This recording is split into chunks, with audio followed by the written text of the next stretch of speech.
주님과 만나는 가정예배, 주만 예배의 시간입니다.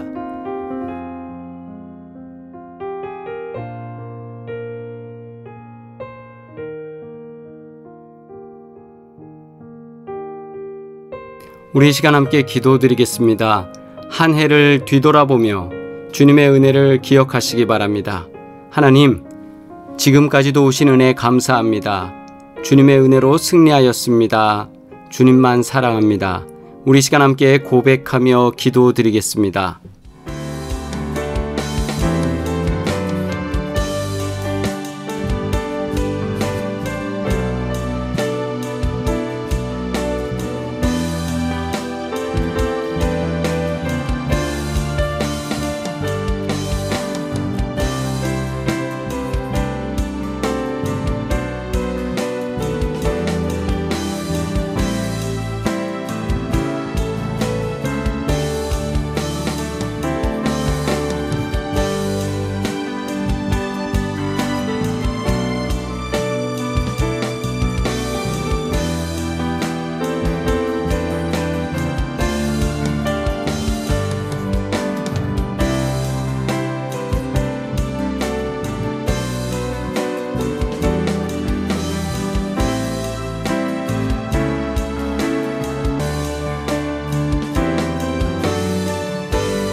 내 하나님 여호와께서 돌보아 주시는 땅이라.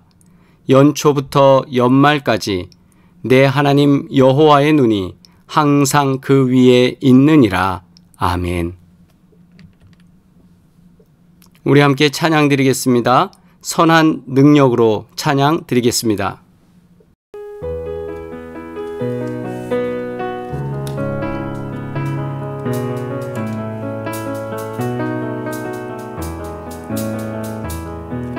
그 선한 힘에 고요히 감사하여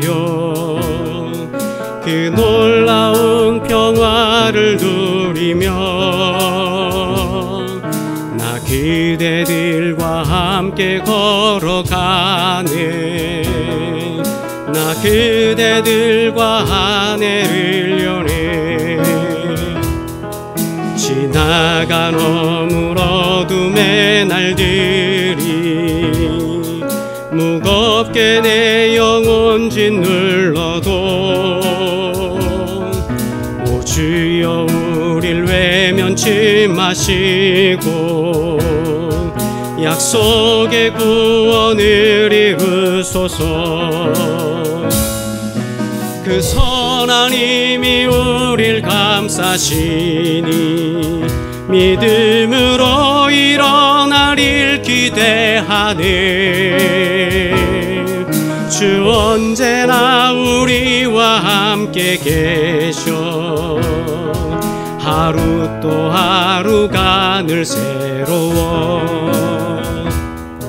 주께서 밝히신 작은 촛불이 어둠을 헤치고 타오르네.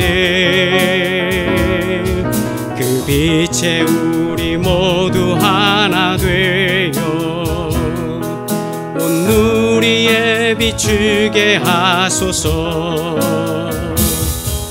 그 선한 힘이 우릴 감싸시니 믿음으로 일어나릴 기대하네. 주 언제나 우리와 함께 계셔. 하루 또 하루가 늘 새로워. 이 고요함이 깊이 번져갈 때 저 가슴 벅찬 노래 들리네. 다시 하나가 되게 이끄소서.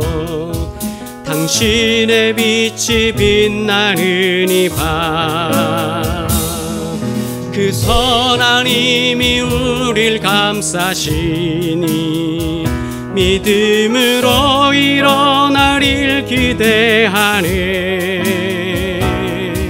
주 언제나 우리와 함께 계셔. 하루 또 하루가 늘 새로워. 아멘. 주님의 기도 드립니다. 하늘에 계신 우리 아버지여, 이름이 거룩히 여김을 받으시오며 나라가 임하시오며 뜻이 하늘에서 이루어진 것 같이 땅에서도 이루어지이다. 오늘 우리에게 일용할 양식을 주시옵고 우리가 우리에게 죄 지은 자를 사하여 준 것 같이 우리 죄를 사하여 주시옵고 우리를 시험에 들게 하지 마시옵고 다만 악에서 구하시옵소서. 나라와 권세와 영광이 아버지께 영원히 있사옵나이다. 아멘. 할렐루야. 하나님의 말씀 골로새서 3장 12절로 17절 말씀입니다. 함께 합독하시겠습니다. 그러므로 너희는 하나님이 택하사 거룩하고 사랑받는 자처럼 긍휼과 자비와 겸손과 온유와 오래 참음을 옷 입고 누가 누구에게 불만이 있거든 서로 용납하여 피차 용서하되 주께서 너희를 용서하신 것 같이 너희도 그리하고 이 모든 것 위에 사랑을 더하라. 이는 온전하게 매는 띠니라. 그리스도의 평강이 너희 마음을 주장하게 하라. 너희는 평강을 위하여 한 몸으로 부르심을 받았나니 너희는 또한 감사하는 자가 되라. 그리스도의 말씀이 너희 속에 풍성히 거하여 모든 지혜로 피차 가르치며 권면하고 시와 찬송과 신령한 노래를 부르며 감사하는 마음으로 하나님을 찬양하고 또 무엇을 하든지 말에나 일에나 다 주 예수의 이름으로 하고 그를 힘입어 하나님 아버지께 감사하라. 아멘. 할렐루야. 오늘의 말씀을 통해서 사랑으로 마무리, 사랑으로 시작이라는 제목으로 함께 은혜 나누겠습니다. 2021년 한 해가 저무는 날입니다. 알프스에서는 양을 치는 목자들에게 아름다운 습관이 있다고 합니다. 날마다 해질 무렵이면 산 위에 있는 목자가 주께서 여기까지 우리를 도우셨습니다. 그 이름을 찬양합시다. 라고 외칩니다. 그러면 이 소리는 조용한 공기를 타고 산 위에서 산 아래로 흘러 내려옵니다. 그러면 여기저기 흩어져 있던 목자들이 그 소리를 듣고 역시 이렇게 말합니다. 주 여호와를 찬양합시다. 하고 화답하며 함께 하산할 준비를 한다고 합니다. 목자들은 하루를 지내면서 양들을 자연에 맡긴 채 한가로이 낮잠을 자기도 하고 마냥 푸르른 하늘과 나무들을 향해 피리를 불기도 합니다. 하지만 때로는 갑작스런 비 때문에 양들을 급히 나무 아래로 피신시켜야 하기도 했고 또 느닷없이 나타난 맹수 때문에 맹렬하게 싸우기도 해야 한다고 합니다. 그럼에도 불구하고 하루를 마칠 때 그들은 한결같은 구호로 주님을 향해서 이렇게 합니다. 감사와 찬양을 올려드리는 겁니다. 그 이름을 찬양합시다 라고 말입니다. 한 해를 마감하는 오늘 우리에게도 우리의 마음가짐 속에 여기까지 하나님이 도우셨습니다. 우리 모두 하나님을 찬양합시다. 이 말이 모두에게 넘치기를 주의 이름으로 축원합니다. 한 해를 마감하면서 오늘 우리는 송구영신 예배라고 우리가 함께 드립니다. 송구영신 예배란 매년 마지막 날 자정 무렵에, 즉 묵은 해를 보내고 새해를 맞이하는 시간으로 드리는 예배입니다. 이를 이름하여서 송구영신 예배라고 합니다. 이 말은 중국의 송고영신이라는 말에서 유래했는데요. 중국 관가에서는 먼저 있던 구관을 보내고 새로운 관리로 임명되는 신관을 맞이하는 이취임식 때에 이 말을 사용했다고 합니다. 그래서 송고, 고관을 보내고 그 다음에 영신, 신관을 맞이합니다. 그렇게 사용하던 말이 나중에 우리가 송구영신 이렇게 사용하게 됐는데요. 사실 이 말은 한국교회에서 처음에 사용하기 시작한 것이 1887년 12월 31일이라고 합니다. 그때 광화문 앞에 정동에 가면 세문안교회와 정동감리교회가 있는데요. 이 세문안교회와 정동감리교회가 연합 예배를 드린 것이 최초의 송구영신 예배라고 합니다. 그때 당시에는 언약갱신 예배 혹은 언약 예배라고 불렀다고 합니다. 이 언약갱신 예배는 존 웨슬리 목사님이 한 해를 마감하고 한 해를 시작할 때 하나님 앞에서 예배드리며 자신의 죄를 뉘우치고 회개하고 새해에는 더 깨끗한 모습, 은혜의 모습, 하나님께서 원하시는 그리스도인의 모습으로 살아가겠습니다 라고 고백하며 예배드렸던 것이 언약갱신이었거든요. 그래서 선교사님들이 그것을 가지고 한국 교회에서도 해마다 12월 31일이 되면 감리교회, 장로교회가 연합해서 그렇게 시작했던 예배가 시간이 흘러서 송구영신 예배가 되었다고 합니다. 그 의미는 하나님 앞에서 새로워지는 시간, 하나님 앞에서 거듭나는 시간, 그리고 예전에 내가 하나님 앞에 결심했던 것을 다시 되새기는 시간으로 가졌던 겁니다. 오늘도 우리가 예배를 드리면서 하나님께서 우리를 부르신, 하나님이 우리를 사랑하며 우리를 불러주신 그 은혜를 잊지 않고 감사함으로 우리가 하나님께 예배드리기를 주의 이름으로 축원합니다. 오늘 본문 말씀을 통해서 한 3가지의 내용을 나눠보고자 합니다. 첫째, 나는 누구로 살아왔습니까? 라는 질문입니다. 한 해를 지나면서 우리는 어떤 모습으로 살아왔습니까? 하나님께서 거룩하게 하시려고 우리를 그리스도인으로 불러주셨습니다. 그러나 우리는 여러 가지 탐심과 분노와 또 욕심을 통해서 살아왔던 모습들이 있음을 우리는 고백하게 됩니다. 골로새서 3장 1절로 10절 말씀에 당신들도 세상 사람들과 같이 그렇게 살아왔습니다 라고 성경 말씀에는 기록되어 있습니다. 그렇습니다. 우리도 그리스도를 인격적으로 영접하기 전에는 오늘 본문 말씀 앞에 있는 5절의 말씀에 그러므로 땅에 있는 지체를 죽이라 곧 음란과 부정과 사욕과 악한 정욕과 탐심이니 탐심은 우상 숭배니라. 아멘. 우리의 모습이 바로 이랬던 모습이죠. 그래서 사도 바울은 골로새 교회를 향해서 편지를 보내며 당신들의 모습이 바로 이렇습니다. 그리고 그리스도인이 아닌 비그리스도인들의 모습이 아직도 이렇습니다 라고 하는 거죠. 그러면 우리의 과거는 어떤 존재입니까? 하나님의 진노의 대상이었습니다. 이런 존재들은 하나님께서 우리에게 옷을 입혀주셔서 새 사람의 옷으로 거듭나게 하셨다라는 것이 바로 골로새서 3장에서 나오는 말씀입니다. 우리 12절과 13절, 14절 말씀을 함께 봉독합니다. 시작!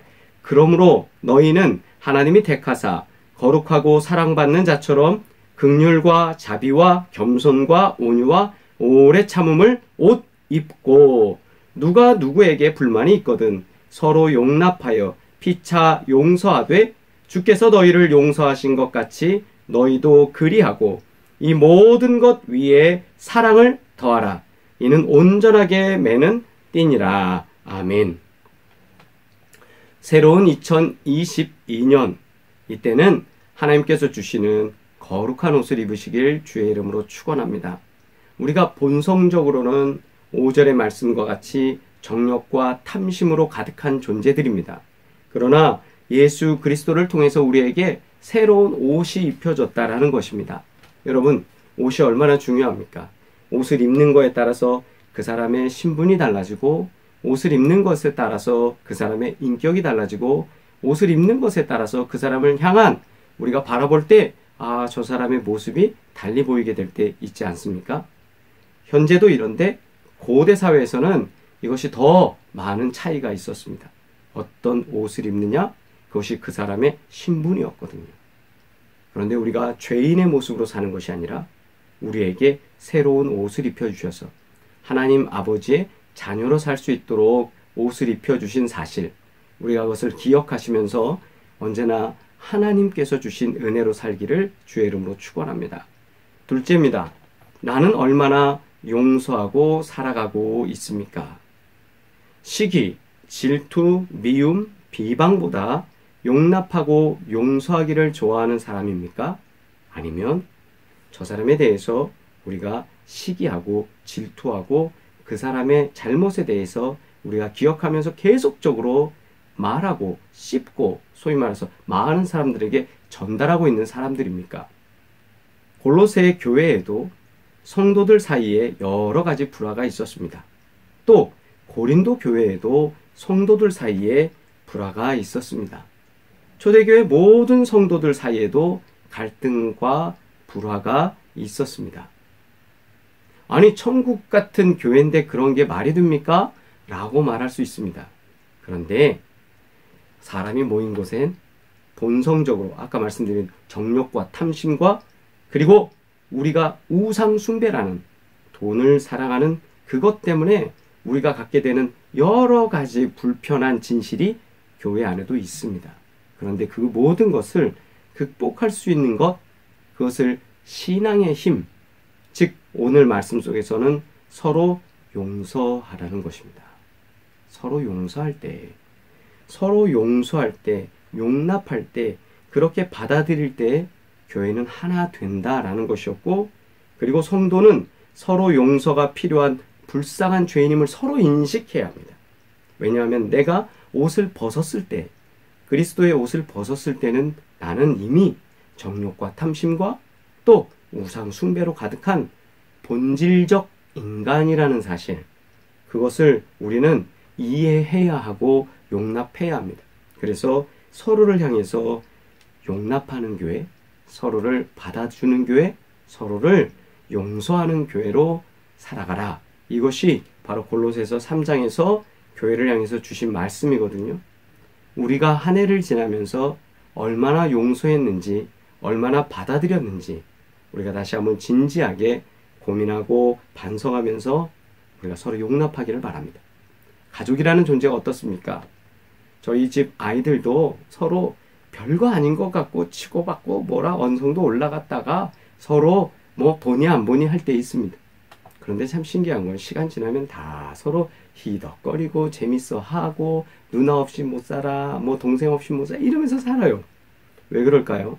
서로 사랑하고 용납하기 때문입니다. 용서하기 때문입니다. 그게 가족입니다. 좀 섭섭한 마음이 있어도, 조금 부담되는 일이 있어도 서로 용납하고 받아들이는 것, 그것이 가족입니다. 우리가 2021년 얼마나 용서하고 살았을까요? 자, 2022년 더 용서하며 사시기를 주의 이름으로 축복합니다. 세 번째는요, 오늘 우리들에게 주시는 말씀 속에서 우리의 예배는 진실했는가? 라는 겁니다. 15절 말씀에 보면 그리스도의 평강이 너희 마음을 주장하게 하라 그랬습니다. 그리고 너희는 평강을 위하여 한 몸으로 부르심을 받았나니 너희는 또한 감사하는 자가 되라, 이렇게 말씀하십니다. 자, 우리는 어떤 모습으로 살아갔습니까? 평강과 감사는 거룩한 옷을 입은 사랑으로 띠를 매는 성도들에게 매우 중요한 특별한 은혜입니다. 하나님께서 주신 은혜이니까 저절로 그에 대한 기쁨의 예배가 성도들 삶 속에서 터져 나와야 합니다. 그런데 실제적으로 성도는 진실한 예배를 위해 자신의 삶과 다른 성도를 대하는 태도를 돌아보면서 내가 얼마나 하나님께 진실한 예배를 드리고 있는지 한번 질문해 보아야 합니다.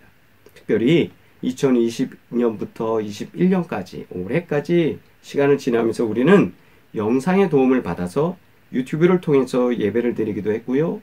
또 현장에서 또는 또 다른 방법으로 예배를 드리면서 비대면 예배라는 상상할 수 없었던 신조어가 나와서 그 방법에 의해서 예배를 드리는 경험을 하게 됐습니다. 비대면 예배가 나쁜 게 아닙니다. 그런데 문제는 여기에 있습니다. 비대면이라는 예배 속에서 우리가 정말 하나님께 진실하게 예배를 드리고 있느냐라는 문제입니다. 우리가 항상 하나님께 진실하게 예배 드릴 수 있는 저와 여러분 되기를 주의 이름으로 축복합니다. 진실한 예배를 드리고 있다면 성경은 이렇게 말씀하고 있습니다. 우리에게 평강과 감사가 넘쳐나게 될 것이라는 것이죠. 평강과 감사가 넘치면 몇 가지의 변화가 있습니다. 15절, 16절, 17절에 이렇게 되는데요. 첫째는 그리스도의 말씀이 풍성하게 거하게 됩니다. 우리가 말씀을 통해서 예배를 잘 드리게 되면 그 말씀이 우리 가운데 남게 됩니다. 할렐루야. 네, 말씀이 남습니다. 두 번째, 성도들이 서로 지혜를 가르치고 권면하게 됩니다. 셋째, 찬송과 신령한 노래가 예배 시간을 가득 채우게 됩니다. 은혜로운 사람들, 그 특징이 뭐냐면 찬양이 은혜로운 거예요. 16절, 그리스도의 말씀이 너희 속에 풍성히 거하여 모든 지혜로 피차 가르치며 권면하고 시와 찬송과 신령한 노래를 부르며 감사하는 마음으로 하나님을 찬양하고 랍니다. 또 17절, 무엇을 하든지 말에나 일에나 다 주 예수의 이름으로 하고 그를 힘입어 하나님 아버지께 감사하라. 즉 우리의 신앙이, 우리의 모습이, 우리의 삶이 하나님께 더 많은 영광을 올려드리기 위해서는 말씀이 풍성하게 거하는 진실한 예배, 그리고 또 서로에게 사랑을 권면하는 그런 모습, 그리고 찬송과 신령한 노래가 예배 시간을 가득 채우는 귀한 은혜가 있기를 주의 이름으로 축원합니다. 2021년을 마무리하는 오늘 사랑으로 마무리하시고 사랑으로 다시 시작하시기를 주의 이름으로 축복합니다. 레오나르도 다빈치가 43살이 될 때 예수님과 12제자들이 함께 식사하는 최후의 만찬 그 장면을 그려달라는 부탁을 받았다고 합니다. 그에게 3년이라는 시간을 주면서 그 기간 동안 그 그림을 완성하라 라고 했다고 그래요. 그래서 온 열정과 정성을 쏟았습니다. 그리고 12제자를 두 그룹으로 나눠서 그 그룹을 중심으로 예수님 양쪽에 배치를 했습니다. 예수님은 양팔을 뻗은 채로 오른손에 포도주 잔을 들고 있었습니다. 그런데 그 포도주 잔이 얼마나 정교하게 아름답게 그려졌든지 실제 포도주 잔과 거의 구별이 되지 않을 정도라고 합니다. 드디어 그림이 다 완성되었습니다. 완성된 그림을 본 친구는 그 그림을 보자마자 감탄사를 연발했다고 합니다. 정말 대단해, 대단해, 브라보! 특히 포도주 잔은 어쩌면 저렇게 실제적으로 똑같이 그렸어? 그때 레오나르도 다빈치가 그 그림 속에 번쩍이는 포도주 잔을 향해 있던 붓을 확 던졌다고 합니다. 왜 그럴까요? 주인공은 그리스도야! 어떤 것보다 그보다 더 관심을 끌어서는 안 돼! 라는 거죠. 그 그림에 진짜 돋보여야 될 분은 누구예요? 그리스도라는 거예요. 그리스도가 들고 있는 이 잔이 아니라 그리스도가 돋보여야 되고 옆에 있는 제자들이 보여야 된다는 거죠. 우리가 인생을 살면서 한 해를 지나면서 우리 삶에 있어서 가장 돋보이는 분은 누구입니까? 여러분 자신입니까? 아니면 예수 그리스도입니까? 특히 목회를 하는 목사들에게도 이 질문은 굉장히 중요한 것 같습니다.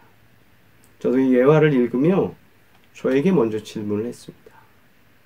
예수님을 증거하는 삶이지 하나님을 나타내고 하나님의 능력을 나타내고 또 성령의 함께하심을 보이며 우리가 사역을 하는 것이지, 내가 하나님이 되고 내가 예수님이 되고 내가 성령이 되는 건 아니지 않습니까? 그런데 더러는 우리가 주인공인 예수님보다 더 부각될 때가 있습니다. 나의 주인이 누굽니까? 예수 그리스도입니다. 내가 섬기는 분이 누굽니까? 하나님입니다. 우리는 누구의 종입니까? 하나님의 종입니다. 누구의 능력으로 살아갑니까? 성령의 능력으로 살아갑니다. 그러므로 올 한 해 사랑으로 잘 마무리하시고 조금 부족하신 것 있으면 새로운 시작, 내일 아침부터는 그 사랑을 더 많이 나누면서 하나님께 영광 돌리시기를 주의 이름으로 축원합니다. 기도드리겠습니다. 거룩하신 아버지 하나님, 주님께서 도우시니 감사합니다. 우리가 더 많은 사랑을 감당할 수 있는 믿음의 백성 되게 하여 주시고 주님께 많은 영광 돌리게 하여 주시옵소서. 주님이 돋보이는 자 되게 하시고 주님을 증거하는 자 되게 하시고 주와 함께 살게 하여 주옵소서. 감사함이 예수 그리스도의 이름으로 기도드리옵나이다. 아멘. 교회 광고 말씀드리겠습니다. 1월 2일 우리 신년 주일 예배로 11시에 예배 드리겠고요. 그 다음에 하나님께서 2021년 저의 목회와 또 제가 하나님의 사역을 감당하면서 열심히 최선을 다한다고 했지만 또 여러분들에게 또 부족한 거 참 많았을 것입니다. 그럼에도 불구하고 함께 해준 모든 분들께 너무 감사드리고요. 특별히 부족한 저의 모습이지만 또 옆에서 기도 많이 해주시는 우리 원로 목사님들 또 사모님들의 사랑에 또한 진심으로 감사를 드립니다. 한 해를 지나면서 좀 아쉬움이 있습니다. 제가 병상에 계신 분들을 더 열심히 찾아뵙고 또 전화도 좀 드리고 많이 해야 되는데 돌아보면 참 부족한 모습이 참 많습니다. 그럼에도 불구하고 저를 또 많이 힘낼 수 있도록 옆에서 도와주신 모든 분들께 진심으로 감사를 드립니다. 우리 다시 만나 예배드릴 때 하나님께서 주신 복된 은혜가 우리 교회에 넘쳐나기를 바랍니다. 또한 우리 교회에 송사의 문제가 있습니다. 세 분이 우리 교회 교인이라고 그렇게 주장하면서 교인으로서 누릴 특권, 교회의 재산권, 그리고 교회를 이용할 수 있도록 문을 열어달라, 이런 주장을 가지고 2014년부터 자신들은 계속 우리 교회 교인이다 라는 걸 주장하면서 소송을 걸어왔습니다. 그런데 여러분들께 말씀드린 대로 이 소송은 하나님께서 정말 악한 사람들을 벌주는 그런 기회로 하나님이 사용하실 줄 믿습니다. 여러분 걱정하지 마시고 비록 좀 소송 비용 때문에 여러 가지 어려움은 있지만 하나님께서 채우시고 역사하실 줄 믿습니다. 우리 한 해 주님께서 우리에게 복 주시는 그 은혜를 경험하면서 한 발 한 발 앞으로 나아가시기를 주의 이름으로 축복합니다. 축도드리겠습니다. 존귀하신 아버지 하나님, 우리를 지키시고 도우시니 감사합니다. 2021년 은혜로 승리하게 하시고 이제 2022년 하나님께서 주신 사랑으로 나아갈 수 있도록 복 주시니 감사합니다. 모든 식구들 안전과 평화 속에 있게 하여 주시고 예배에 승리하게 하여 주시며 하나님의 은혜로만 살아갈 수 있도록 복의 복으로 함께하여 주시옵소서. 아버지 하나님, 또한 병상에 있는 사랑하는 권사님과 모든 식구들을 기억하여 주옵시고 암의 문제로 인해 기도하는 자에게 함께하사 형통케 되는 증거를 보게 하여 주옵시며 하나님, 사업을 위하여 기도할 때에 하늘의 신령한 복으로 도우시는 은혜를 경험할 수 있도록 하나님 도우시고 역사하여 주시옵소서. 이제는 우리를 권하신 예수 그리스도의 은혜와 하나님 아버지의 끝없는 사랑과 성령의 교통하시고 인도하시며 언제나 우리와 함께 하시는 그 능력의 증거들이 오늘도 예배드리는 사랑하는 모든 식구들 가운데, 그리고 주님 앞에 결단하고 결심하며 새해를 맞이하는 사랑하는 성도들 가운데 이제부터 영원토록 함께 하시기를 간절히 축원하옵나이다. 아멘.